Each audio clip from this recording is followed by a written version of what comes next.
From the Sky Satellite Network, this is Sky Sports.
Bigger and it gets better every week. Welcome to the Footballers Football Show on the road tonight with, as you've probably guessed, Millwall Football Club. Millwall. We're in the company of the manager of Millwall, Mick McCarthy.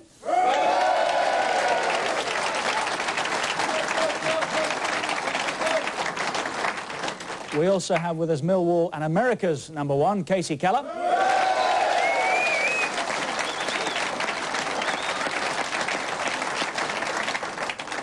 This goes on, we won't have to work for long. Also delighted to see with us Denis Law.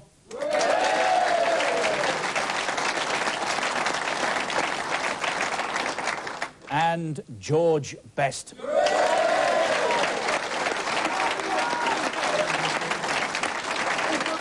And we're at the New Den. Millwall Rovers were formed in the summer of 1885 by workers at Morton's Jam and Marmalade Factory on the Isle of Dogs. The club became known as Millwall Athletic, and by 1889 they were a real force in the Southern League. In 1900 the club caused a major upset, beating Aston Villa to reach the FA Cup semi-finals. They reached the semis again 3 years later, but this time fell to Derby County. However, the team's fighting qualities were much admired, and they became known as the Lions of the South. In 1910 the Lions found a long-term home at the Den, a ground developed on farmland for £10,000. After the First World War, Millwall became founder members of the Football League's new third division. Promotion in 1928 marked the start of 60 years of highs and lows in pursuit of First Division football. Millwall again reached the FA Cup semi-finals in 1937. They were beaten this time 2-0 by a rampant Sunderland. Even bomb damage to the Den during the Second World War couldn't quash the enthusiasm of either players or their avid support. Eventually, after 103 years and 61 seasons in the Football League, the Lions reached the First Division. Manager John Docherty took his team to a 10th place finish in their first season. In August 1993, Mick McCarthy's team moved into a new Den and are now playing their way into contention for a Premiership place. Our Monday night football cameras were at the new Den last night to see what a lot of people thought was going to be the tie of the round. McGoldrick's corner. Oh, and Keller hasn't got it. It's ended up in the back of Millwall's net. And they will feel they're out of the FA Cup.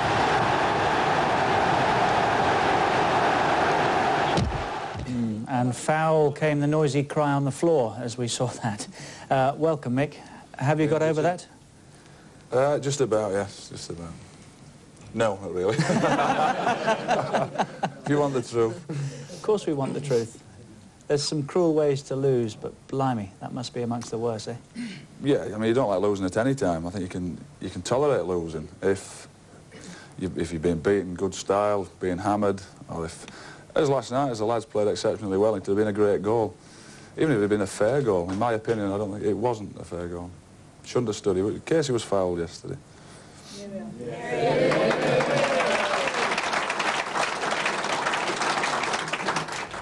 Don't suppose you're going to argue with him, are you? No, boss is always right. There's a first. Tell us about it then from your point of view. It was just difficult. I just saw the cross come in, cut in front of Paul. He kind of hit me over the head with his right arm, and the ball went loose as I tumbled to the ground. You know, I think a few of our players might have been waiting for the whistle, and it just didn't come, and the ball kind of, I think it went off my leg and into the goal.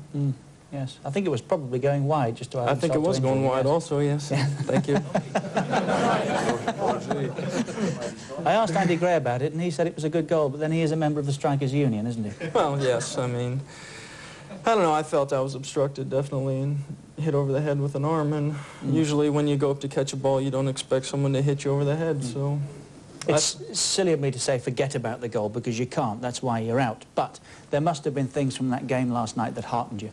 Yeah, I was very pleased with all the team. Every one of them that played, I thought played very well. They all took a great deal of credit from it, from playing a side that supposedly are one of the best in the country. And it actually makes me laugh, because they keep talking about, shows like this keep talking about the way football should be played.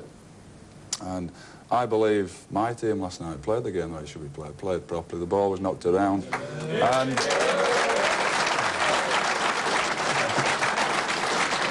thanks a lot.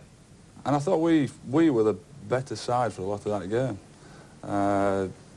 At the end of it, what really annoys me is Arsenal can turn around and say, "Oh, we're in the next round," and that's what really sticks in the craw. Well, that was the next question, really, taking my life into my hands in this company. But as well as you played, you are out, and I suppose they will say, we went to Millwall, we did a good professional job, and we're in the 4th round. Yeah, well, they can say that. As I said, I think we played well. Every one of the lads can take credit from the way they played. They did do a professional job. I actually take heart from the way they came and defended against us and changed the shape of their team to stop us playing a team that has cost considerably more than our team has anyway. Probably almost as much as the ground has, to be quite honest. And it's a fabulous ground, by the way. Yeah, it is. Really and they turn up and try and stop us playing. Well, that is credit to our players. Yes. Yeah, they've won in the end, but that's what matters. I know it does. That's what matters. I'm a pro. I want to win. Nick Collins sends his best wishes, by the way. Yeah, send him mine back, really. You may not have seen it. The two had an altercation after the match, didn't you? At the end of your arm, send them back. Now, here's a fellow that never fouled a goalkeeper in his life. Correct. An unbiased opinion from you, Denis? Completely unbiased, and because I'm here at Millwall, the new den, I watched the game on television last night, a nice pot of tea and a bacon sandwich and comfort there. And honestly, it was nice to see the way that Millwall played football, and that's how I'd like to see teams play football. And as Mick said, I think it's the stature of Millwall that Arsenal came here to defend, and they did that. And they, you know, it was one of those games which you got to watch and you think it's going to be a 0-0 result, or Arsenal got to sneak away and get a winning goal. As the game went on, I thought, well, this is going to finish 0-0. I couldn't see Millwall scoring, to be perfectly honest, because Arsenal, they defended, you know, boringly. But at the end, and I'm not saying this because I'm at Millwall, but there was no doubt in my mind that that was a foul on the goalkeeper.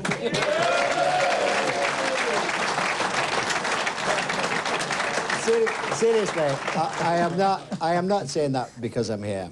I honestly felt that if that game had been played in Italy or anywhere on the continent, the referee would have definitely given a foul. And I felt that many referees last night would have given a foul for that, the challenge on the goalkeeper. And to be fair to Denis... And to go out, you know, losing in the last minute as well is bad enough losing anyway, but to lose like that, I thought the referee made a mistake. He should have been a foul. And to be fair to Denis, he didn't know where Millwall was, so, I mean, yeah. I didn't, actually, no, I didn't. I know what it is now. Welcome, George. Nice to see you. Thank you, What was your verdict on the game last night? Yeah, I think just the same as everyone said. I thought they're very unlucky to go out like that. But having said that, Arsenal, you know, their cup record's unbelievable. And you might not enjoy watching it at times, but you look at their record over the last couple of years in the cup, it's phenomenal. And they do defend well. But it's a shame, but, you know, I think there's always good comes out of stuff like that. And I think now the team's going well. They've got a fabulous new place here. It's terrific. And let's concentrate on the lads on getting up. Let's get another word from the manager on the way the game was played last night, Mick. We'll get into this maybe more deeply a little later. Big club, little club, and what you expect from the press and referees in those situations. But you played some lovely stuff last night, and I read today that the reason you didn't make an impression was because it was powder puff football. If Manchester United had approached the game in the same way last night, would have been drooling over the way they played. Yeah, well, I think I've spoken about this before, that programmes again like this want to talk about the way football should be played. And we're attempting to do that. As Swindon, Chelsea, you know, West Ham, when they were struggling, they were playing the football. Sorry about that, folks, I know you don't like it, but it's true, they do play football the right way. When it's going right, everybody loves it, it's wonderful. You know, yeah, that's the way football should be played. Man U, they've spent a few quid to be able to play football like that. Now, we, the small clubs, the lesser clubs, haven't spent that money, and I think it's admirable that there are a lot of teams trying to play that way. When we're playing that way and we're not being successful, you know, a few people get off our case. Let us keep trying to play that way. So give us a bit of confidence, get behind us, encourage us to play that way, not knock us. Don't say that's not the way to play, you know, there's winning football. I heard a quote from another top manager who came back to me and it said that there's no such thing as the long ball game. Well, if that's the case, I've had my head up my backside for the last 45 years. Because there is. And we try and play football. There is a long ball game. I'm not saying that Arsenal played it, but just encourage us. Encourage the teams that are trying to play football to continue doing it.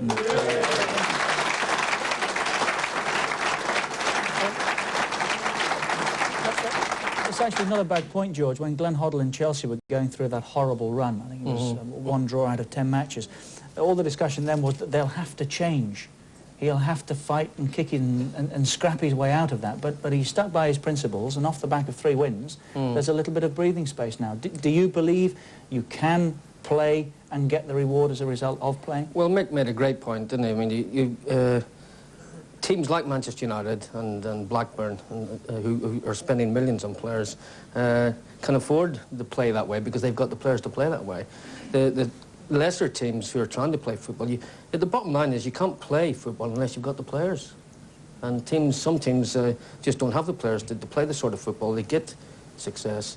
If you've got the players, you'll get success, which is why Manchester United are having success at the moment, because they've spent millions on getting the right players who can play football and get trophies by playing football. But if you don't have the players to do it, you can't win trophies. You stayed away from football for a long time because you didn't like what was happening to it. You're back, you're watching, involved, and enjoying what you're seeing. Is that as a result of the change of attitude? Yeah, I think the last couple of years, the type of players we've seen come into the league and play over here, a lot of foreign players coming in, which I think is terrific for the game. You're seeing players that you normally wouldn't have seen, and I think overall the standard in the last couple of years, we've seen some terrific matches, haven't we, on Sky, and some terrific goals, and some of the goals being scored in this country at the moment, if they were being scored in Italy or Germany or Holland, the people would be talking about them for months. And we're too quick to knock our own game often, aren't we? Yeah, I think it's improving, and also a great thing, going back to the improvements for the spectators. You know, a few years ago when they were talking about, you know, all-seater stadiums, all the fans were going crazy, saying, we don't want to sit. And Kasey knows, you know, in America, if you ask someone to stand at a match, they'll think you're nuts. We used to tell them, when I played over there for 7 years, now I used to tell them, people stand for an hour and a half watching a game, and they say, they're crazy over there, aren't they? And it's changed, and it's great change. Some of the stadia in this country at the moment are terrific. This one included, you know, you go and see people sitting down, enjoying themselves. You've got to have comfort as well in this sport, and it's great. You made the point for me almost. That was the next question. The stadium that you play in here, I mean, it's first class now, isn't it? And very much American in that sense. Yeah, very much so. I mean, just I think size is the only difference. If it held 80,000, it'd be an exact copy of an American stadium, and what people want and what people deserve. If they're paying the money, they deserve to have the comfort. They don't need to go, you know, walk around the ground to use the facilities.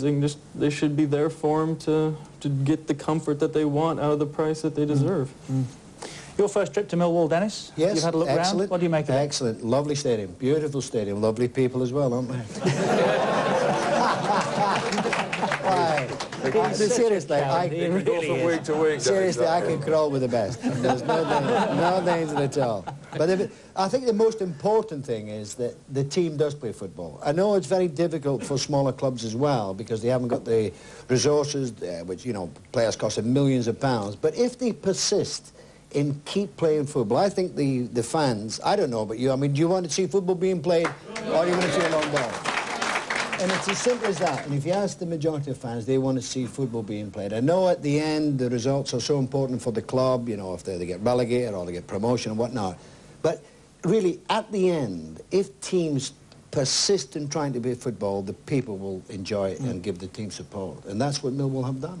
We've got to take a break in a moment. Just before we do, to stay with this a touch longer, Mick, where did your principles about playing the game come from? You were a big stopper. Correct. Not one that you'd maybe associate the glorious game with, being played the right way. We had a manager here last night, Stroller, George Graham, who used to like to play football as a player, and yet we've heard here tonight, and this is not my opinion, because I can crawl with the best, that they play it differently. Well, let's just clear one thing up. George has got a wonderful record as a manager. Don't knock him. We're not knocking him. We shouldn't be knocking him. We're talking about style of play. But my principles, I mean, I think you forget, I was a very skillful centre-half. I did forget, yes. I could keep a centre forward up on each foot for 50. So, I like playing football. I enjoy training with the lads, and we have five-a-sides. I'd love to be able to be a silky player, a silky footballer, a George Best or a Denis Law. I wasn't, but I tell you what, I made the best of what I got. I had a good career out of being a fairly ordinary player, but somebody who worked very hard. Now, we keep talking about playing football and the way it should be played. Just because teams play football doesn't stop them also having players actually go around and tackle, compete for everything, for themselves, for the club, for their families. They are doing that for their livelihood. And they go around, we encourage, we have closing down sessions, and we play football, but believe me, we had a game away in Portugal the other day, and we had to stop it. We were getting beat 6-1, and I mean, I was the guilty party going around kicking the players, and we had to stop it. I don't like getting beat, and it rubs off. The lads don't like getting beat. And you can still go around tackling and work and close down, but when you've got the ball, you know, we like to open up and pass it around. Well, well done last night. We enjoyed ourselves. I hope that's going to continue throughout the course of the evening. We're at the New Den, as I said, with the Footballers' Football Show. More in a moment or so.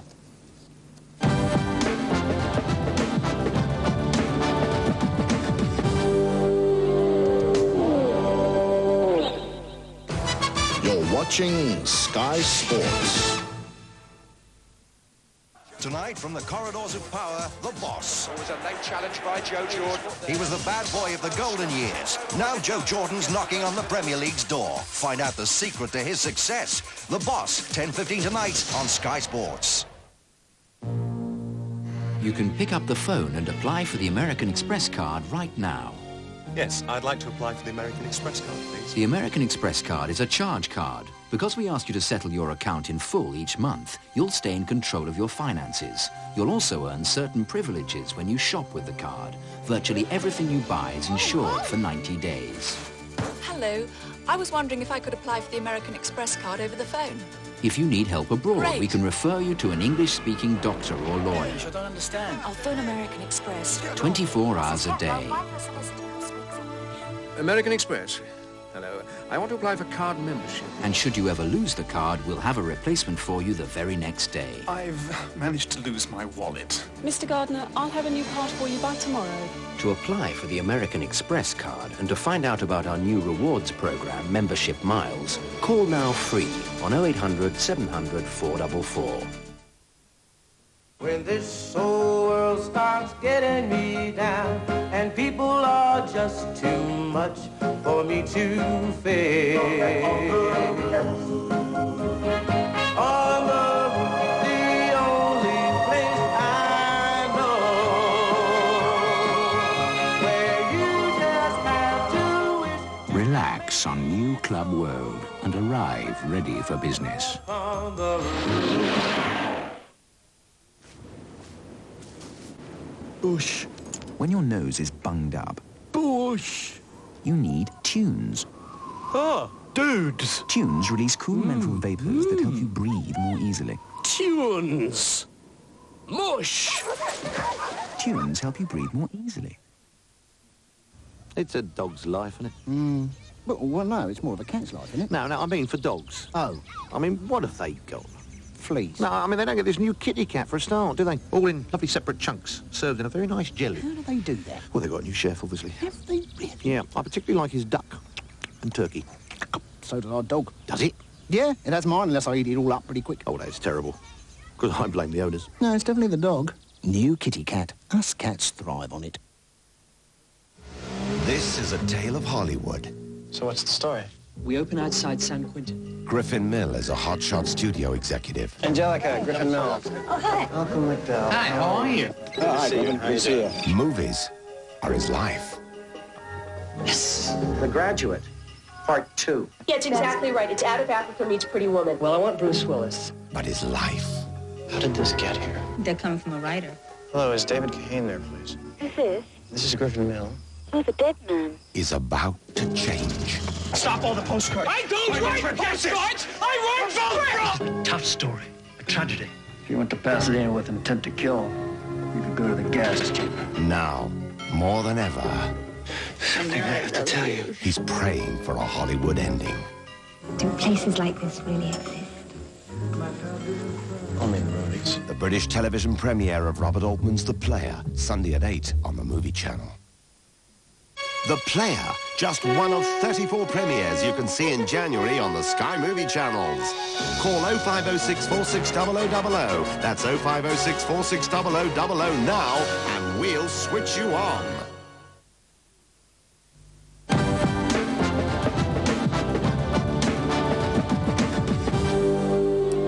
Welcome back to the Footballers Football Show on the road tonight with Millwall. We're in the company here of Denis Law and Mick McCarthy, the Millwall manager, Kasey Keller, goalkeeper in these parts, and George Best. Before we go on, all the best to one of our old mates, Ray Clements, with his new challenge at Barnet, and somebody else with a new job this past week. Dennis, on your toes now.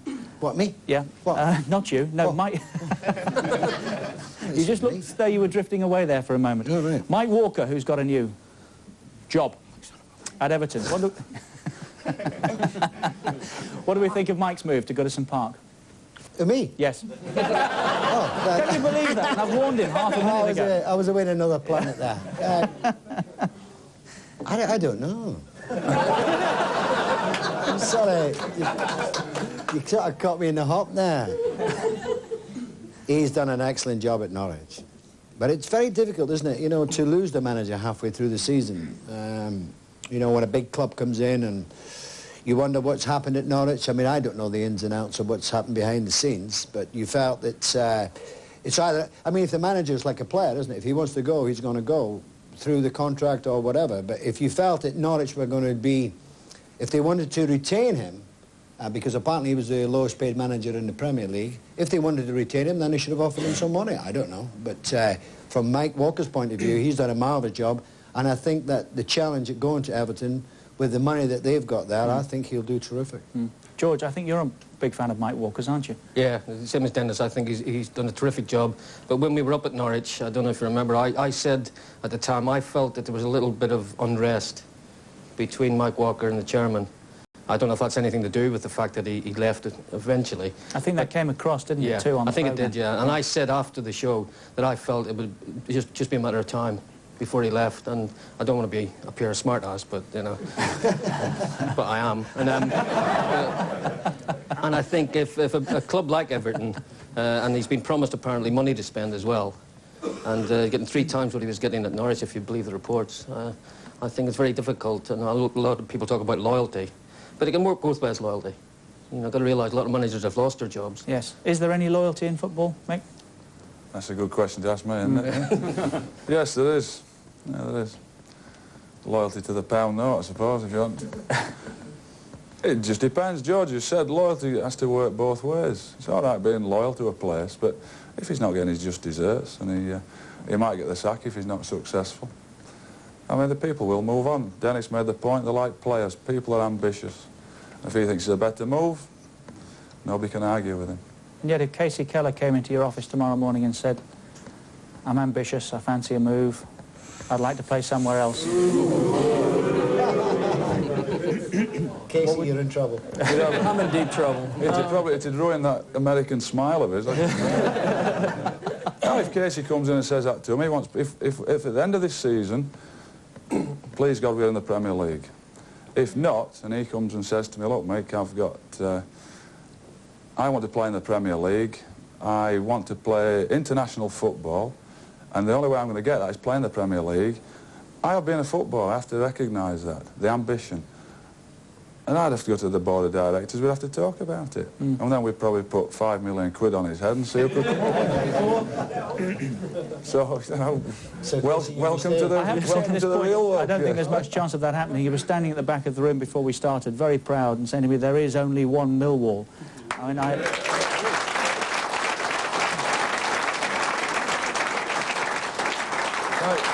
Can I just say, I'm not suggesting there is any chance of that happening, but you asked me a question. Yes. I'm giving you a realistic answer to what, if it did happen, the scenario came up, we'd have to sort it out. I think it's a good point. Well, you have to look at the overall situation, don't you? I mean, it's an interesting situation, I suppose, at QPR at the moment with Les Ferdinand, the talk of him going. Now, if you're talking about a player who, if he wants to go, and they're talking about £4 million, I mean, that's a lot of money to any club. So if they think it's in the best interest to let him go for that sort of money and use the money to try and replace him or buy a couple of extra players, then you've got to look at the overall situation. The QPR fans, I suppose, wouldn't be very, very happy. But if the player wants to go and the club want to get the money, so you've got to say, well, that's the situation, we've got to do it. But if the manager walks out on a contract and the first player knocking on his door wants away, how can he talk to that player about loyalty, abiding by a contract, seeing it through to the end of its time? But does that not become compromised? To be fair, I mean, that has happened in football for years and years and years. I mean, this is not a new thing, is it? Whether it's with the player or managers, this happens all the time. There is no answer to that, is there? If that player was a centre-forward who scored 30 goals and the team was riding high in their league, and he was the lowest player in that team, I think he'd be entitled to come in and knock on the door and ask for a rise. And if not, then he'd be looking to get away, and I think he'd be in his rights. Have Everton made a good choice? I think so, yeah. I would say so, yeah. On what he's done at Norwich, he's an obvious choice. Right, OK. And John Dean at Norwich City, George, they won you a few bob last year, of course, didn't they, with your bet? You said they'd finish in the top 3, and they did. Yeah. How's John Dean going to find it without Mike Walker at Norwich? Well, you never know in that situation. It can work both ways, can it? The players might want to say, OK, well, we'll show we can do it no matter who's in charge. And I think John Dean will... I'd like to see him try and play the same way as Mike Walker has been playing. I mean, they played some terrific stuff and been reasonably successful. A great away record, so let's just hope that they play. It's very difficult because they're not regarded as one of the top glamour clubs. And they don't, I don't know, financial, but they don't seem to have a lot of money to spend, so it makes it very, very difficult for them. Well, we wish them both well, of course. Mike Walker and Norwich City are very good friends of ours here on Sky Sports, and they've done well for us over this past season or so. Let's get Kasey Keller involved. Are you looking forward to the World Cup, Kasey? Yes, definitely. I think it's going to be a huge event and very, very good for American soccer, definitely. Yeah, although there are a number of critics still asking what on earth is the World Cup doing being played in America. What's the case for the defence? Well, FIFA likes money, I think, is basically in defense of, you know, I mean, you have the small stadium, I think, holds about 70,000. You have every game sold out. I mean, there's one stadium in England that holds 70,000. And you have, you know, stadiums across, I mean, it's sold out basically a year and a half in advance. I mean, you can't knock the dollar signs. I mean, FIFA's going, we want America involved in football. There's no doubt about it. And you know, you figure you have the next World Cup staged in France. Well, at least we qualified for 90. You know, I mean...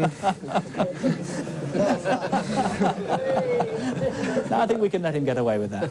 You know, I mean, they're saying, well, America doesn't deserve to play because of their past records, but, you know, it's difficult. It's a very difficult situation. It's always been considered a secondary sport in the U.S., but it's, if you look at youth participation, it is the #1 sport in America. Do you think it'll have the effect that I think FIFA and the Americans would like it to have, that there will again be life after the World Cup, that football will set some roots again in the States? Well, I don't know if it's going to make or break anything. I think it's definitely going to give it a boost. But it's going to take a while. It's going to take the kids like myself to take my kids to the game. Someone who grew up with the game and understands the game to take their kids. I mean, my dad knows absolutely nothing about football. I mean, I'll be the first to admit that. I mean, he was a baseball player. He knows absolutely nothing about it. Well, where did you get the bug for football from? Everyone plays it. I was a kid interested in sports, saw a bunch of kids playing the game, and thought to myself at age of 6, I'd like to give it a try. Was very successful at it, and things have taken off from there. So it's there. Everyone plays it, and it has to continue, because those kids who play it enjoy it, and they're going to have kids someday and are going to want to watch it. You don't think it'll be a success, Dennis? Did I see you nodding your head, or that it won't set roots down? Football in America. The World Cup will be a success in America. There's no doubt about that. As Kasey said, every game is sold out. You know, fantastic crowds. But to be fair, will football carry on, or soccer as they call it in America? Will that carry on after the World Cup? There's no way in the world. I mean, they don't know anything about the game, do they? They really don't. I mean, apart from Kasey, but they don't. I mean, they're not. I mean, I don't think there's any television station taking it other than cable telly. I mean, they don't really know that the World Cup is happening in America. And I just felt at the time that it was done. Well, we all know it's done solely for money, and the World Cup should not be played in America.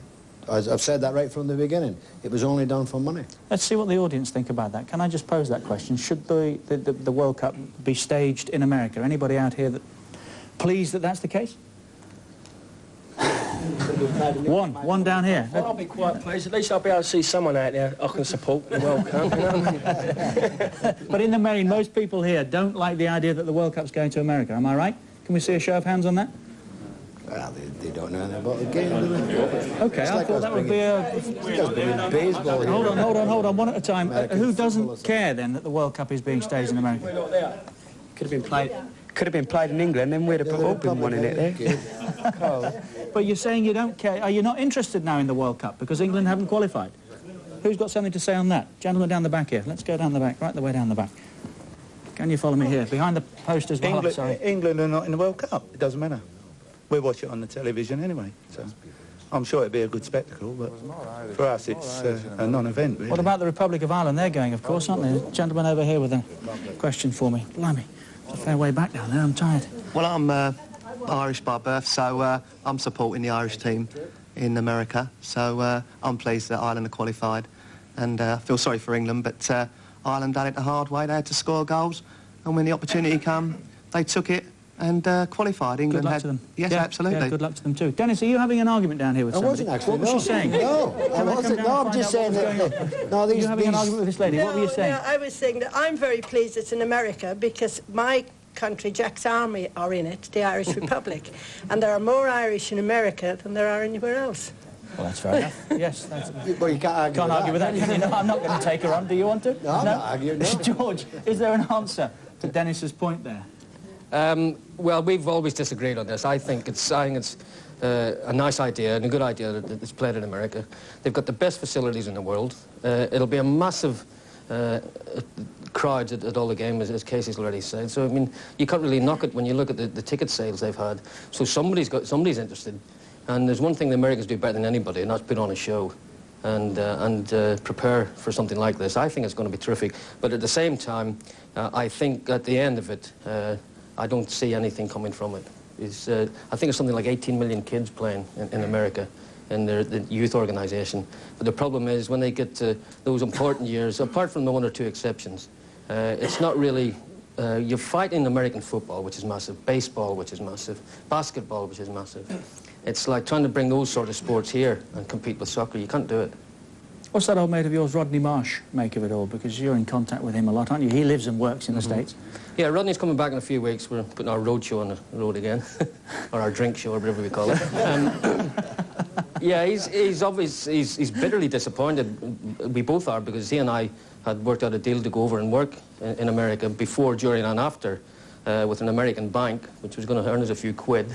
And of course, with none of the British teams in it, we're a bit...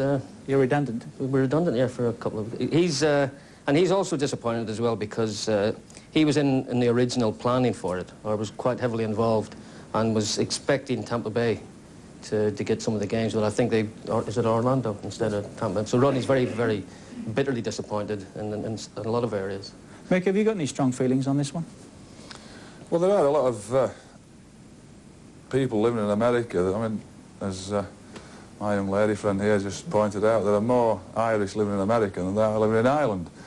And there's one, there's one or two of the other ethnic groups living there. They can watch their teams while they're there. There's no problem with that. There'll be plenty of Italians going there. You know, the Mexicans, but there'll be plenty of people to watch it. It's just that they're not watching it in their own country. But it can only be one home country anyway. You know, if it's somewhere else, we have to travel to go and see it. Why not America? And as George said, they certainly put a show on. As to whether it takes off afterwards, who can say? We can only speculate on that. I think as well, when you think that they've held it in Mexico, I mean, there's a bit of a difference between going to Mexico and watching it in America. Yes, yes. Facility-wise.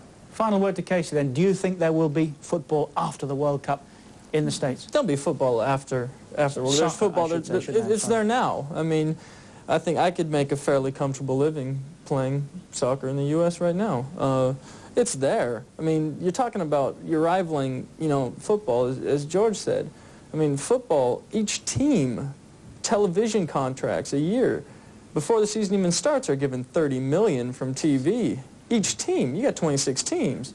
I mean, that's some serious revenue going into those teams. I mean, so it's tough to battle that. You got a TV contract. Put our game on TV. Well, you're just giving these guys $30 million. Obviously, there's going to be a fight there somewhere. And unfortunately, until the numbers increase, then soccer gets the second hand. I think the biggest problem is they're not going to get the American public, I don't think, coming to the games. Certainly during the World Cup, but afterwards you won't get the American public because, well, for different reasons. But when I played over there, when the league first formed, the professional league, I was there with players like Rodney Marsh, Alan Hudson was there, Beckenbauer, Cruyff, Pelé, Eusebio, Gordon Banks, Gerd Muller. So the American public, the American people themselves, were seeing the best players in the world from day one. And then they phased them out one by one. And then they were being asked to watch American kids most of the time playing after having watched the best in the world. So the crowds disintegrated and the league collapsed. So that's you mentioned all those great players, but Denis Law wasn't there, was he? Why was that? Too far. Like my home didn't know where it was. But he's found Millwall. OK, that's where we'll take a break. When we come back, we'll be amongst the audience here. Stay with us.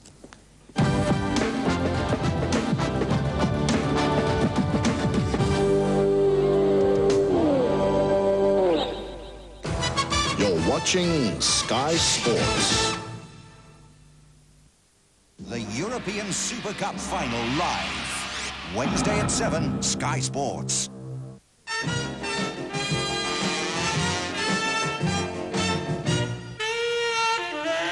I don't know why I love you, but I do. The Fiat Cinquecento is now available from £5,462 on the road at your local Fiat dealer. For a test drive, call 0800 412 500. Hundreds of tiny time pills in cough caps give long-lasting relief from dry coughs. Cough caps combat coughs for up to 8 hours. Life was full of ups and downs for Mrs. Lawrence. Although what really gave her the hump was what she had in her cupboards. But then Bachelors gave her a helping hand with special savoury rice. Aromatic rice and vegetables spiced with ginger and coriander. It was so delicious, it wasn't only the rice that was stirred. Special savoury rice, another helping hand from Bachelors. Ultra Lenore has an exciting new freshness. Tropical fresh, an exotic, gentle freshness.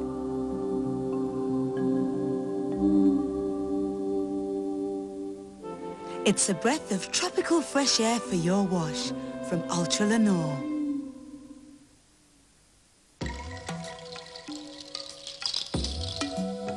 I did that.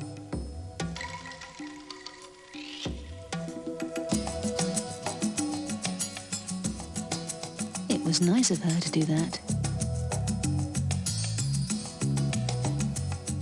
Someone else did all that. I didn't know they did that. I'm glad they don't do that. At Thomson, we spend 52 weeks a year making your 2 weeks perfect.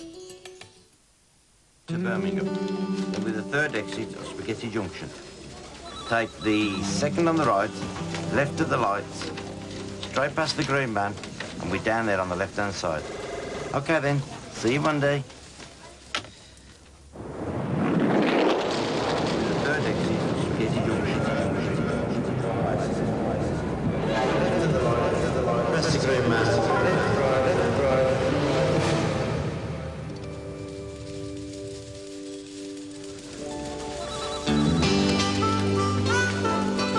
Graham, nice to see you. Take a seat. Before we start, can you tell me where the loo is? Yeah, get through the door, second on the left, past the drinks machine. I'll tell you what, I'll show you. Fall in for comedy as you've never seen it before when all your favourite MASH episodes come to Sky One. Did you call me doctor? Why should I call you doctor? I'm the surgeon. Newly remastered from the original negatives. Now, every outrageous moment, every tear, and every one of Klinger's dresses is fresher, funnier, and more colourful than ever. So take a new look at the series that grows younger with age. MASH, weeknights at 7, starting next Monday on Sky One.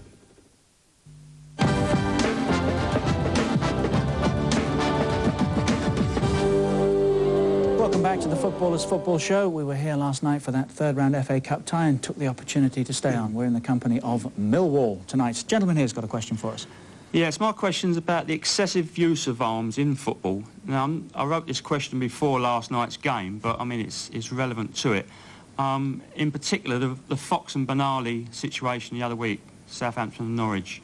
Now, I mean, Benali, all right, he put his arm back to ward off Fox. But he wouldn't have done that if Fox hadn't have been pulling him back in the first place. Now, Benali's got sent off, Fox has got nothing. Southampton even got the free kick. Now, last night, we get someone like Mitchell, because he's disgusted with the referee's decision and throws the ball down, he gets a booking. Now, I think that there's got to be some levelling out with these bookings and for the pulling back. I mean, it's happening more and more in the game. You know, the players, the first thing they think about is grab hold of him first. When I used to play, it was chase back first and tackle. But now they're not good enough to do it because the first thing they do is push or pull. Yeah. OK. Mick, would you like to take this one? Is there an overuse of the arm, the elbow these days in football? Well, it's a topic, isn't it? It's just getting highlighted, isn't it? Yes. More and more. Every time there's an incident, it becomes highlighted and it's on television, it's in the press. Is that all that's happened? It's been highlighted. The thing is, if somebody elbows somebody and it's intentional, he should be sent off. There's no question about that. That's violent conduct. Violent conduct. Sorry about that. Sounded like a southerner there for a minute. Violent conduct. But the pulling of somebody back. I know that's a foul, but it's not a sending off offence. No, and throwing the ball down, really. I mean, we have got away from it. Things like that, it's dissent, really, throwing the ball down and petulance, really. And we do get booked for that, and players get fined for those sort of things. I do think that some bad tackles get overlooked, and some use of the arm gets overlooked. But is there... and it's talking back to referees and the showing of, you know, petulance that you get booked for. But if you do, violent conduct should be punishable by sending off. Has there just been a rash of it? Or has it always been the case that the elbow, the arm has been used too much in football? I mean, people keep talking about when I used to play. I mean, I played 13, 14 years ago as well. And believe me, it was a hard game then as well. And of course, these fellas played before that. I'm not sure that there's any more... Sorry about that. Too long. So, I'm not sure it's any worse now than it was then. Is it? Oh, definitely. Definitely. I mean, it was always been a hard game, isn't it? I mean, Bestie got a lot of stick, but the defenders seemed to be much more fairer in the old days. It was like give and take, and it was a good tackle or whatever. But I would honestly think in the last sort of maybe 5 years, the elbow has definitely come into the game, which we never had before. When I say we never had, maybe occasional one. But this last 5 years, it has really come into the game, and I honestly feel that is one foul that they should be immediately sent off. Do you agree, No George? danger at all. Yeah, I think Yes. and one of the reasons I think that it's crept in so much over these last few years is the way a lot of teams play. Yeah. With the long ball, you're giving people more opportunity, and particularly forwards. Is it possible for people who have played the game and do to be able to differentiate between an accident and the use of an elbow on purpose? Yes. Oh, yes. It is? Yes. Well, why is there yes. so much discussion about it then? Definitely. I mean, the players, we would definitely know. Yeah. I mean, if No Mick doubt. hit me with an elbow, I would know we'd be definitely done. And referees should know as well. Look, if somebody had caught you with an elbow, without we so know- many cameras about, what would have happened? See, I'd have chinned them.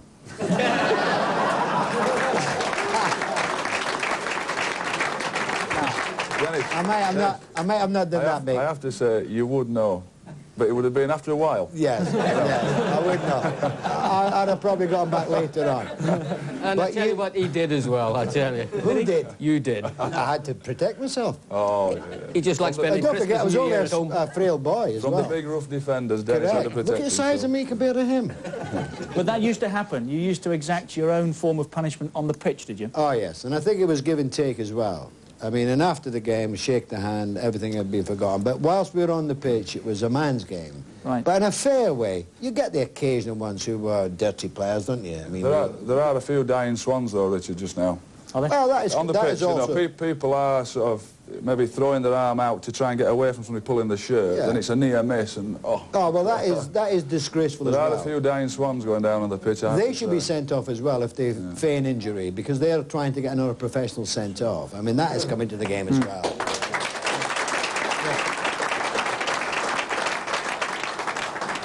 In Doing Italy, well of here course, you'll tonight. get booked for that, won't you, play acting? Beg your pardon? I'm glad you're here. Go on. I'd just like to make a point. I played football, and I'm a London Class 3 referee. I referee senior games and junior football. And I come to watch Millwall, obviously, and referee games on Sunday. And when I look at the decisions a professional Class 1 referees give, and I think offside decisions and some of the fouls, and I look at them, and you analyse the way the referee's playing, and you find it very hard to spot the way the decisions are going. Last night, not going on to last night, but you felt that the game was actually slipping away. The officials were just about siding on the opposition. You're a Millwall fan? Yeah. No, but, I mean... And I accept the point. I know what you're saying. Kasey, what do you think of the standard of refereeing in this country? That's better than in that's America. unfair. There's no doubt about that. I mean, I shouldn't have done that to you, should I? Well, but in the U.S., you know, you're going from people who at least they never grew up watching the game. So there's a lot worse refereeing in the U.S. It's just, I mean, it's a very difficult position, and everyone in every sport always hates the ref. Yes.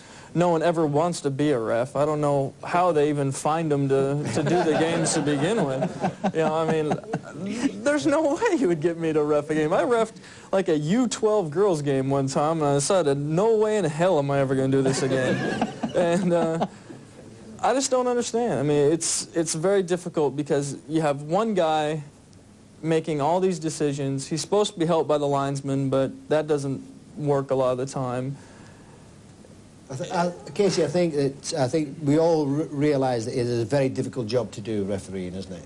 But I feel that players in particular, and the fans, they want a consistent referee within the same game, within the same 90 minutes. And we see decisions made in football when you think, well, if he's booked him for that foul, why didn't he book him for that? And that's the thing that annoys players, managers, I'm sure, and fans when the referee is inconsistent in the same game. Right or wrong, you want the same level of consistency. I know he's got a hard job. I mean, it's also, Richard, as well, you know, when you look at them, some of the guidelines they're given by their bosses are absolutely amazing. I mean, I don't know, when the 5-step rule came in, that didn't exist, did it? Keepers take 20 steps from day one. No. And I've never seen a goalkeeper pulled up for... Do you worry about that, Kasey? That you might get pulled up for... I worried about it more at home, because you had these refs who never played the game and didn't understand the intricacies of it. and they'd be looking by the book. Oh, they'd be counting you, you know, 1, 2, But 3, you don't 4. worry about it now? It's not something at the forefront of your mind? When I've been in Europe, no, it doesn't bother me at all. That's interesting, interesting. OK, another question here. Yeah, why is it so many local authorities are the biggest obstacle to any football club getting its ground improved or redeveloped? I mean, Millwall are a notable example of the opposite, where it has worked the right way, but Wimbledon, Portsmouth, countless clubs are trying to improve the facilities for their supporters, and the biggest obstacle are the local council. The people who got most to gain from having a successful football club as part of their community. Oh, it's a good question, and if you thought you might struggle with that one, Denis, you can relax, because the chairman, Reg Burr of Millwall Football Club, is with us tonight. Maybe he's the right person to answer that question. Evening. Good evening. I think that the fault is more on the sides of the football clubs than on the local authority. Constantly when I go away from home, I'm told, oh, you're lucky you've got a good local authority. But it isn't lucky. We worked very hard for 8 years to build a relationship with the local authority, and it's a relationship of a partnership. We give to them what we can give, and they give to us what they can give, and it works. But most of the football clubs I've seen, all they want to do is to go along to local authority with a begging bowl and make outrageous demands that are not capable of being fulfilled, you know. They want to have their new ground developed, and they want 4 hotels, 3 cinemas, and a supermarket, and it just doesn't work. And then when they don't get it, they go away and they're disgruntled. And the next time they come back to the local authorities because they need to borrow some money. I must say it's not the answer I expected. You're saying then that the blame more often than not lies with the football club as opposed to the local authority? Yeah, I think what I'm really trying to say is that if you get out for naught in this world, and if you want to get something from your local authority, you've got to give something.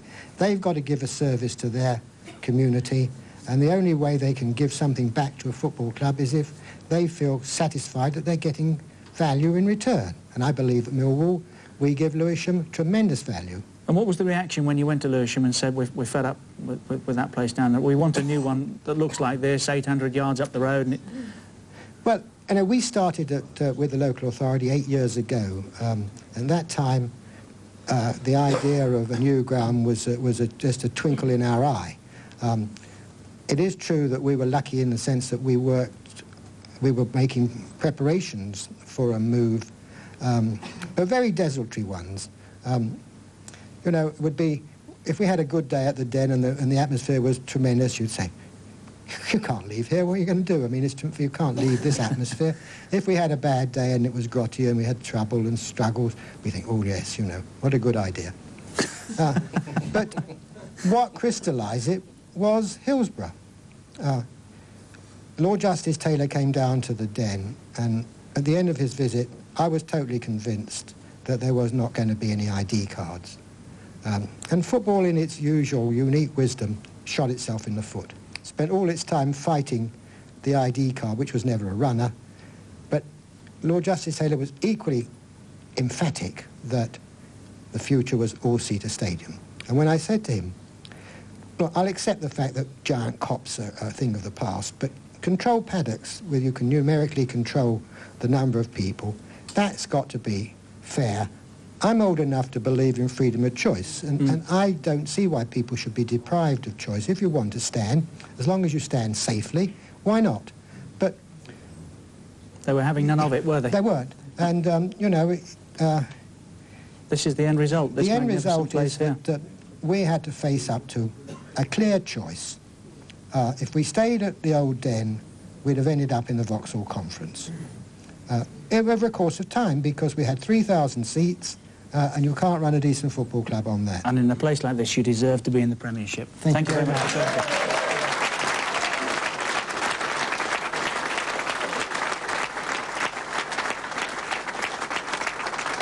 And that's where we'll take another break back here at the New Den in a moment or so. Stay with us.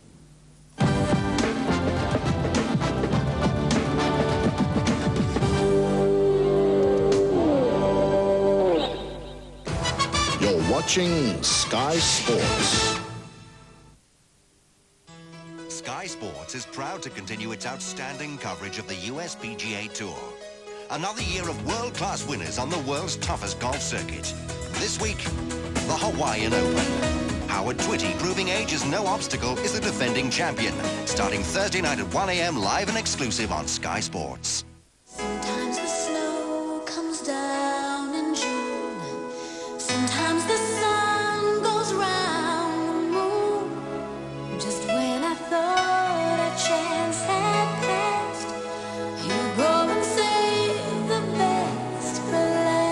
Richer, tastier, new Bisto Best. Simply the best gravy Bisto have ever made.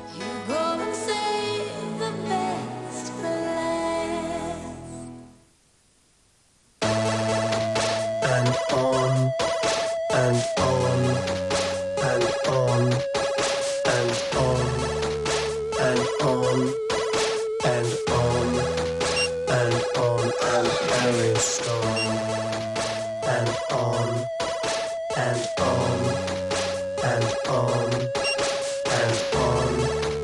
and on, and on, and on, and Ariston.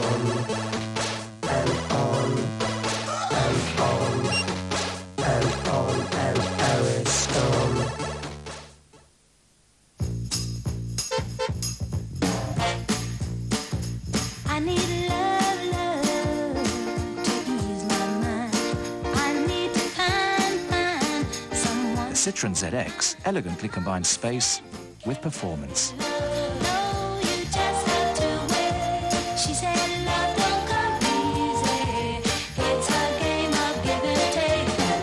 Its blend of road holding and comfort is nothing less than a revelation. Citroën ZX. Discover what Citroën can do for you.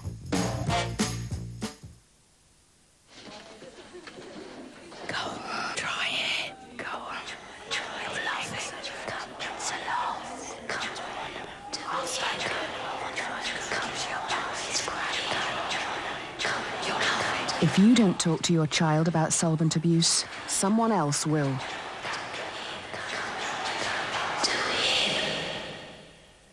Phone 0800 555 777 for a parent's guide.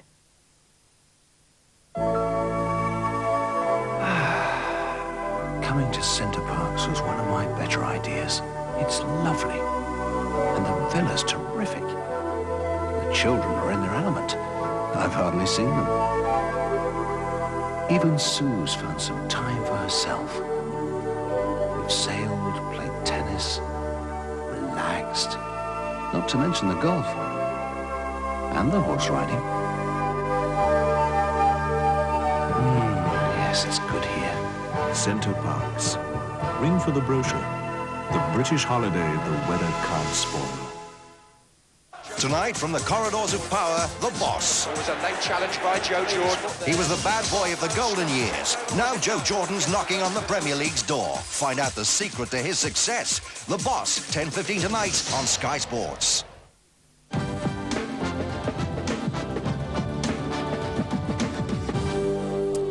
Welcome back to the Footballers' Football Show. We're at the new Den, where, incidentally, of course, they've got that WBO heavyweight showdown on March the 19th. Herbie Hyde and Michael Bent, 2 after yesterday's scrap in London.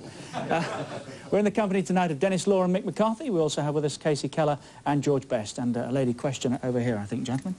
In your opinion, do you think that women's football will ever get the coverage that the men's football get, seeing as it's such a fast-growing sport?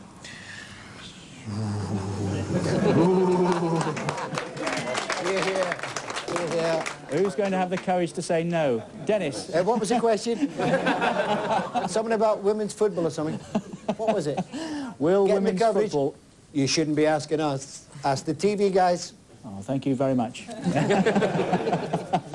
Where's the next question, then? What a coward. Should women's football have more coverage? Do we well, you're the one to answer that. Oh, it's not just me, is it? I know it's not to you, but you're the one. Having a row with me about it. Would you like to see more women's football? I certainly would. You would? Right, OK. Do you think it'll ever get the courage it should, Mick? The courage. The courage? I doubt it. Do you think it'll... I used to play football. Hold on, what's this lady over here? I played football in 1948, and the FA was right against us playing. But now, the girls got lovely facilities for what they do and lovely grounds to play on. But we never had it when I played. And you'd like... See?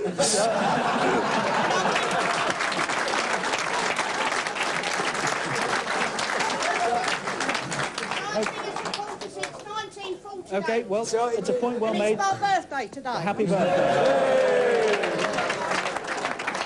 Happy birthday from all of us. So, right. No, seriously, it just shows you what's happened in the last 44 years. It does. I'm going down the back of the room just for a moment. No, 46 years. Yeah, just got a little We bit didn't older. actually get an answer on that, did we? Maybe it'll Scottish be one of years. those that runs. Now, gentleman down here had a question for me. Yeah, I'd like to ask the panel if they feel that the loan system of players is being abused at the moment. In what respect? Well, in respect that come towards the end of the season, there's players that are either struggling at the bottom or hoping to get promotion can loan a player of good quality to either get them up or keep them up, but have no intentions whatsoever of signing him. Well, that's a fair point. Mick, what do you think? Is the loan system in this country being abused? Well, I had a discussion at the league managers meeting at the end of last season where they're trying to put a window in the season where they can sign players, and only in that month or that fortnight, whatever it is.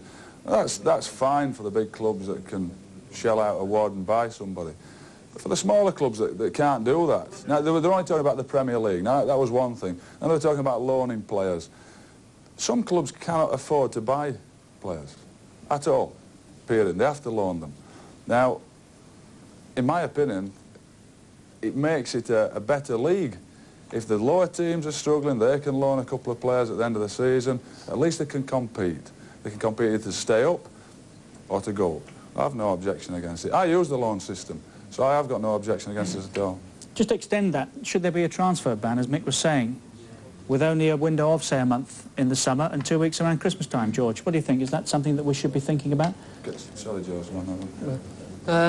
Sorry, Mick, did you want to point on that? Well, come back if you like. I just think that if there was a ban in the season, now Billy Bonds at West Ham, I'm going to go back to him. He has done a great bit of management this year to sell Julian Dix for whatever he sold and get 3 players in, turn the club around, get them on the right track, get them going up the league. He wouldn't have been able to do that if the window wasn't there at that time. Now, they might be struggling at the bottom of the league. Now, most of them in here would be delighted to see West Ham struggling at the bottom of the league. But, you know, notwithstanding that, that was a great bit of management.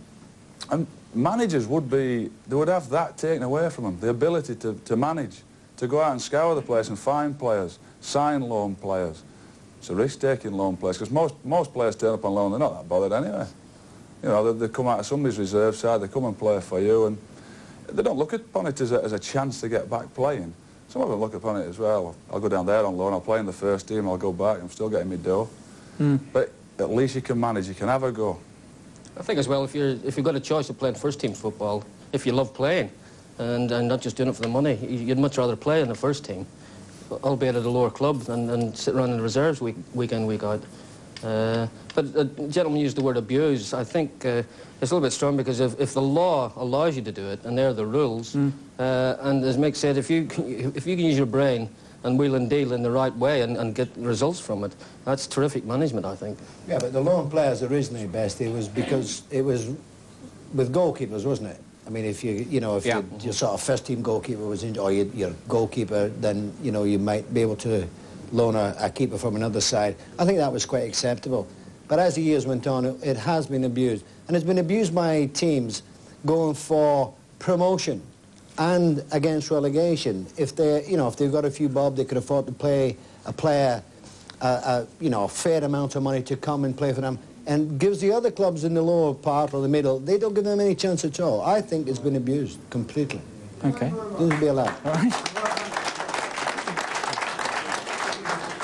Okay, let's go on to the left wing here this time. Who's got a question for me over here? Down the back. Gentleman down here. It's up and down tonight. And me with a back injury as well. Right, here we go. I'd like to make a point which is an extension of the discussion we had earlier about the elbows, and ask a question about that to the panel. Is that we had an incident after the Charlton game earlier this season where an aggrieved Charlton chairman sent a videotape of the Pat Van Den Hare incident to the FA.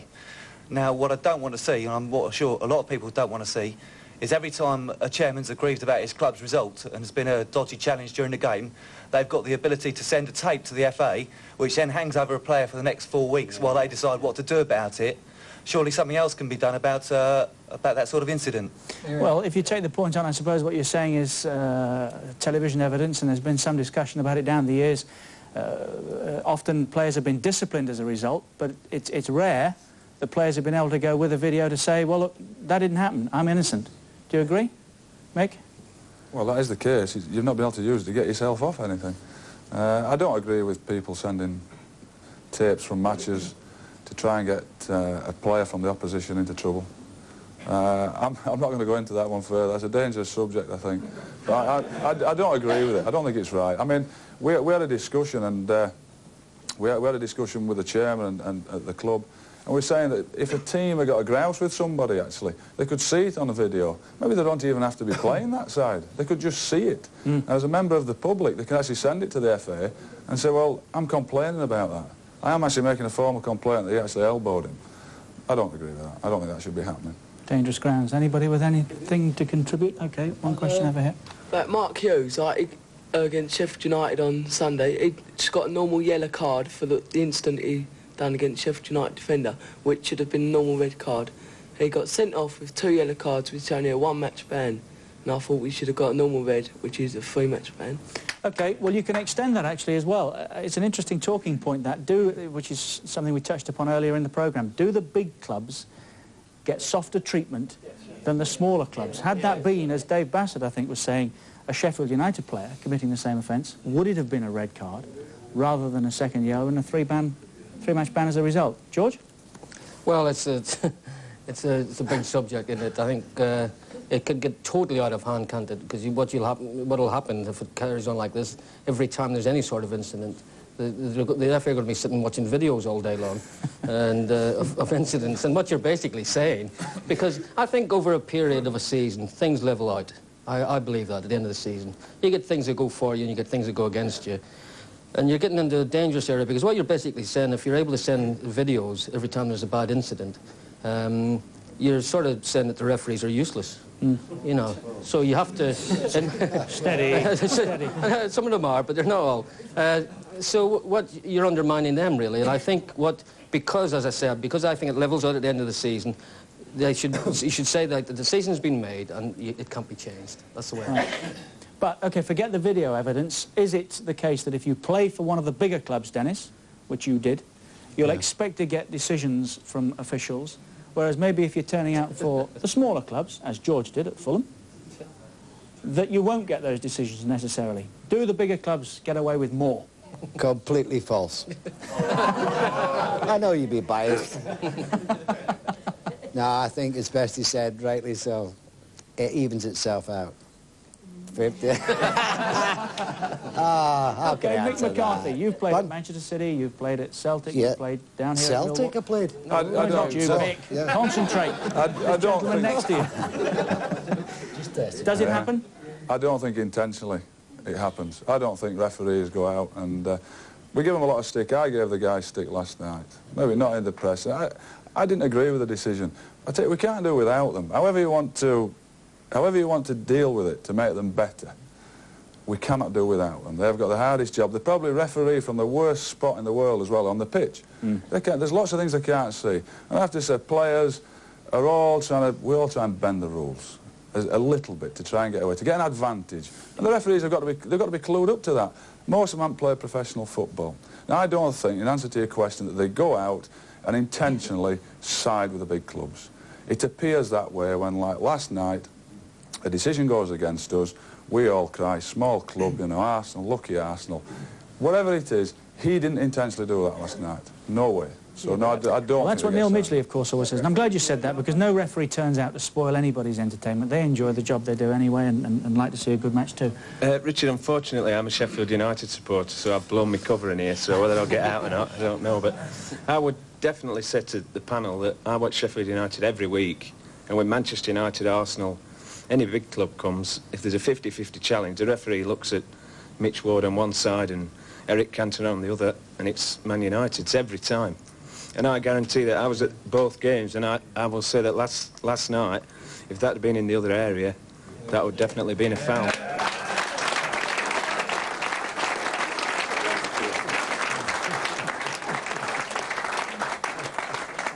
And that's because I'm a coward is where I think we're going to take another break, and we'll be back with more shortly.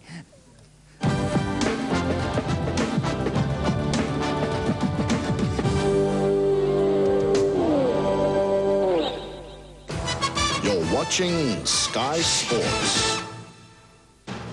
They've dominated the game for for the last 4 seasons. A team rich in quality players. A force made even stronger with the signing of All Black star Inga the Winger. Will Wigan blunt Wigamala when they clash head-on with Leeds in the big league? Find out Friday at 7, live on Sky Sports. So where's all the cowboys? What's that? We should have left this stuff. Well, let's do it.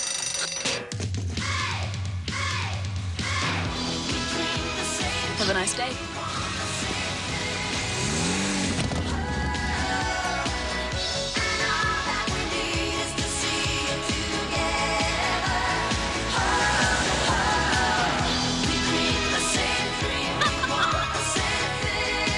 Okay, so let's leave it all. The 106? No. Tony's flat. The Peugeot 106. Leave it all behind. What? My Tony? Now, I got a call from Nick the Greek. He was having a bit of a bash. He said he needed loads of plates for all his guests to smash. I said, come with me, me old China. So I took him down my showroom. I said, these should suit your needs. If the price is right, they're yours tonight. I was laughing all the way to the Leeds. That's going straight into liquid gold. With liquid gold, they give you such high interest rates. The more you save, the more you earn. Just hand it on a plate. And they dish it out quick, too. Now, back at old Mick's party, it wasn't quite like Greece. The crockery was a mockery. It all stayed in one piece. Yours truly wasn't very popular. I said, Nick, look on the bright side. Son, you've not been done. You can use them for another bash. 2 for the price of 1. Liquid Gold pays higher rates for bigger savers, so laugh all the way to the Leeds. Mary Owens, breeder of champion border collies, talks about pedigree chum. Pedigree chum gives my dogs a lovely, meaty, nourishing meal. Everything my dogs need to stay fit and healthy is in that can. I don't think you can feed any dog leftovers and expect it to be at its best. My dogs love their pedigree chum. They can't wait for the plate to hit the floor. And they don't lift their heads till every bit is gone. I honestly believe there isn't a better way to feed your dog. Pedigree chum, top breeders recommended. Without land, a man is nothing. From the director Ron Howard comes an epic tale. He longed for liberty. She yearned for independence. Better to choke than to be vulgar. I'll stab your throat. They were different, but they shared the same dream. Land, it says. But in the land of the free, dreams come at a price. Hold the line, gentlemen! Tom Cruise and Nicole Kidman. You love me. They left behind the land of their fathers to stake a claim on the land of their dreams in the untamed American frontier. Go, Joseph. Go, get your land. This land is mine! Mine by destiny! Don't miss the British television premiere of this epic adventure story. Far and Away is coming soon to Sky Movies.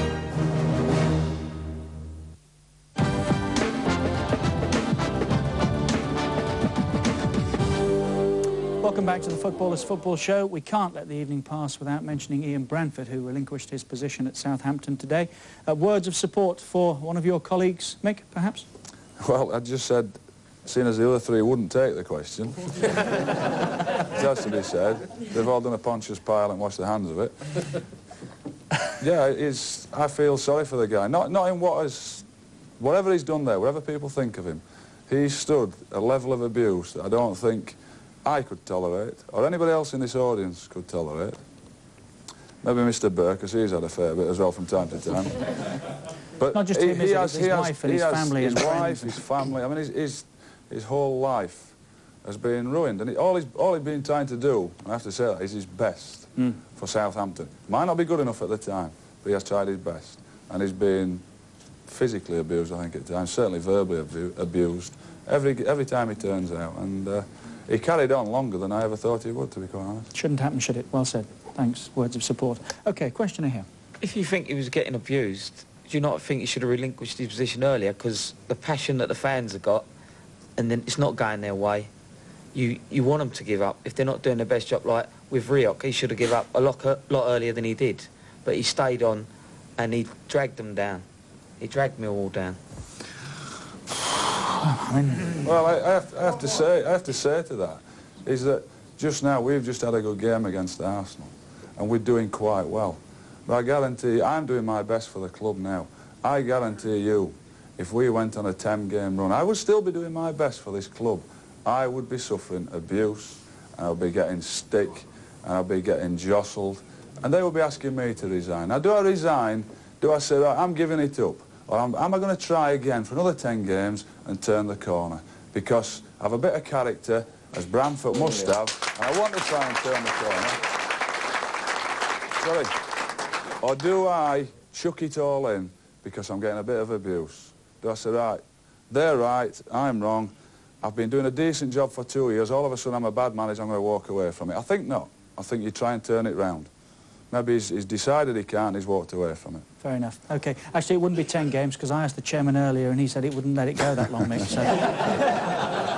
you can relax on that front. Cheers. OK, where's my other questioners? Did I questioner over here. That's who I was looking for. Here we go. Going back to the referees, all the problems that we seem to be having, you know, inconsistencies and what have you, and we do get a few bad ones down here from time to time.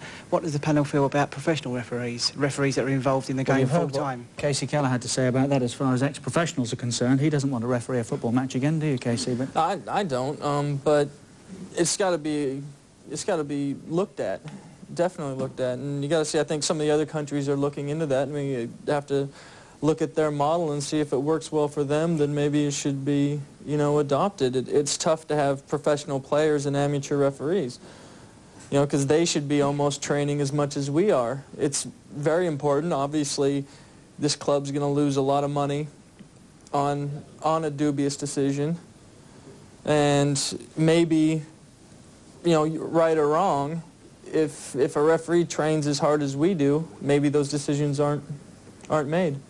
But there's no, I mean, it's a subject that comes up week in and week out, so we won't dwell on it. There's no guarantee that a fellow that's training 5 days a week won't make the same decisions as we're seeing now on a Saturday. I mean, players make mistakes also, and they train day in and day out, so it happens. It should maybe All right. make it easier for professionals going to the game. What was that, Dennis? I would say it may be the association make it easier for professional players to go into the game, but when, I mean, I don't know too much about what standard the referees have got to do, but it's something like 13 years from beginning to, you know, be able to referee a first-class game. I mean, that is unbelievable, isn't it?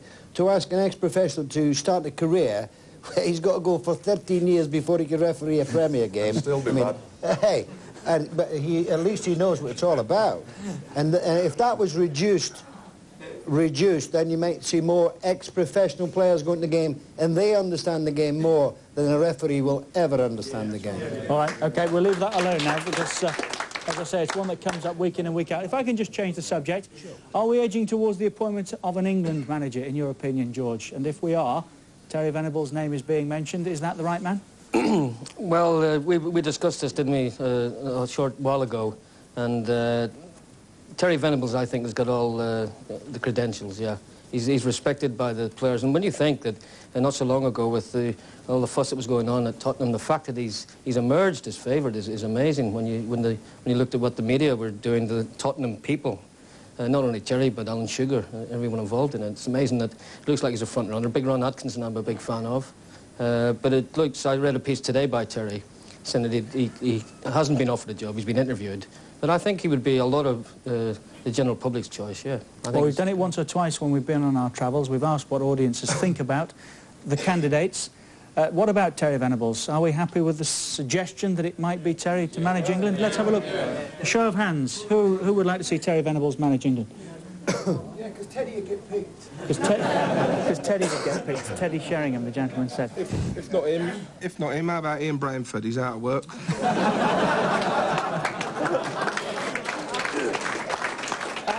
I have to say, that's happened wherever we've been. It's been almost unanimous, Terry Venables to manage England. Dennis, what's your thoughts on I do, yes. Well, we were asked a question a few weeks ago, and at the time we said, well, I thought Big Ron Atkinson, because it looked as though Terry was not going to be involved at that particular time. You say, who's got to be? Said, well, Big Ron Atkinson, mainly he's good with the media, his teams have always tried to play football, you couldn't really think of anybody else. But if you come back to, say, Terry Venables, yes, I would say that Terry Venables is the ideal man for the job. He's got the experience of playing at the level right from youth level right through international level, management side, on the continent, very successful with Barcelona, Spurs. I mean, he has gone through the whole lot, coach and everything. So if you're going to name somebody, then Terry Venables is as good as anybody, yes. You fancy managing a national side, Mick? Your name's been tossed about to... No, obviously not. Your name has been tossed about to succeed Big Jack. Would you fancy it? Managing a national side? I actually like the day-to-day running and involvement with players, I have to say that. But we all try and do our best, don't we? We all want to be at the top in what a profession we are. So if one was offered, then I'd have to consider it, of course. Kasey, it's a bit too soon for you, but do you fancy it from what you've seen, managing? It's tough. It's very, very tough. I mean, I think it's even tougher than a club side, because like Mick said, you don't have that day-to-day contact where you can kind of mold players into what you want. You get them for 3-4 days and try to do something with that. I think it really comes down to decision-making. Is that guy gonna do it for me if I put him on the field? Not that I can help him do that. It's extremely difficult. I don't fancy, especially in England. I mean, the press, it was extremely harsh on Mr. Taylor, and don't get into that. Once again, as we were saying, with managers getting a lot of pressure and a lot of abuse, and I wouldn't want that on myself or my family. The boss just said shut up. The boss just said shut up. If you've got the international manager's job, then you really shouldn't be having to mould them and say, well, you know, you should be doing this, should be doing that. You still have to do in your system. Get a system that you want to play, get the best players to play that system, send them out and play it. And they should be, if they're international players, they should be good enough to play in that system. I think Mr. Burr would like to add something. Yeah, fortunately, I'm not on the subcommittee of the FA that has to choose the England manager. But it seems to me that there's only one outstanding candidate. There's only one man who has managed a national side successfully, and that's Jackie Charlton.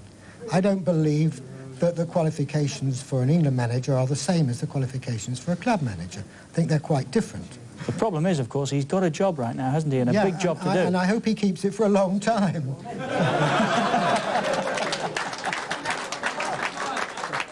But actually, it's an interesting point, that, Dennis, isn't it, that you necessarily don't need to have managed a club side to become an international manager. Correct. Beckenbauer, he didn't manage a club side and became manager of West Germany, and of course very successful as well. No, I think it is important, not always, but I always feel it is very important that the guy who is manager has played at the highest level.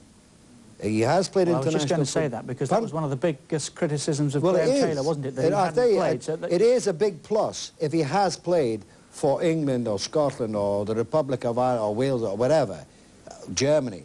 He has to have played there and understand the mentality of international players and how to get the best out of them. I think that is a big plus. And if he hasn't done that, then I think he's on a loser right from the beginning.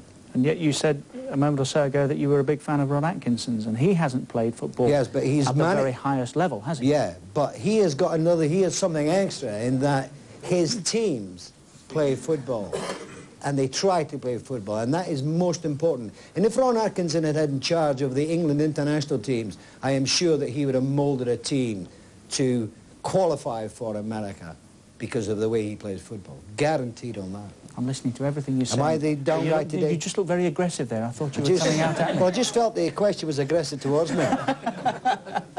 He's been lively tonight, hasn't he? You've been at me all night, you. He's in Millwall for the first time as well, and you're having a go at me. No, not the Millwall people, him. I'd like to know why the FA don't get off their backside now and just give it to Terry Venables. We need some passion in the English game, and apart from watching Millwall on telly and Millwall winning, we need England, because our game has just gone down the drain. It's a no-win though, isn't it? Because if they'd made an appointment immediately, we'd all be saying, well, why didn't they take their time? Do it properly. Have a look around. Interview some candidates. With the international sides like the Germany and Italy, a lot of the managers stay really for a specific task like the World Cup, and they've also got the coach coming along behind.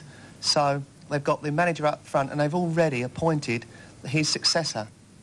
I'm just wondering whether or not we should proceed along those lines by Having the top man and someone to work with him, somebody underneath him. OK, no, that's fair enough. We're nearly out of time. Sorry, Dennis, go on. Sorry, I'm just going to say, it would be, you know, if you are the England manager or the Scotland manager and everything, if you just had the sole job of looking after the first team, then it would be far easier. But the England manager or whatever, he's got so much to do behind the scenes that his energies are wasted completely.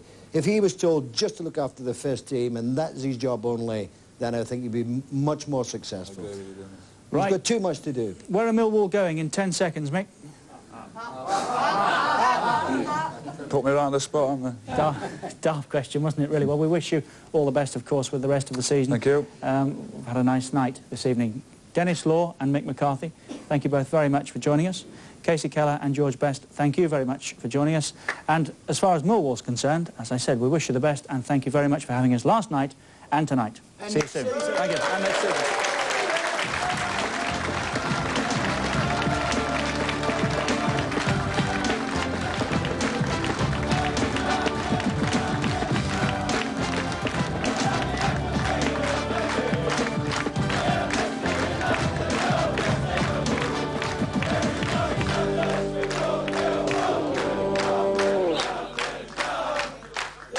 The sporting events just keep getting bigger and better on Sky Sports.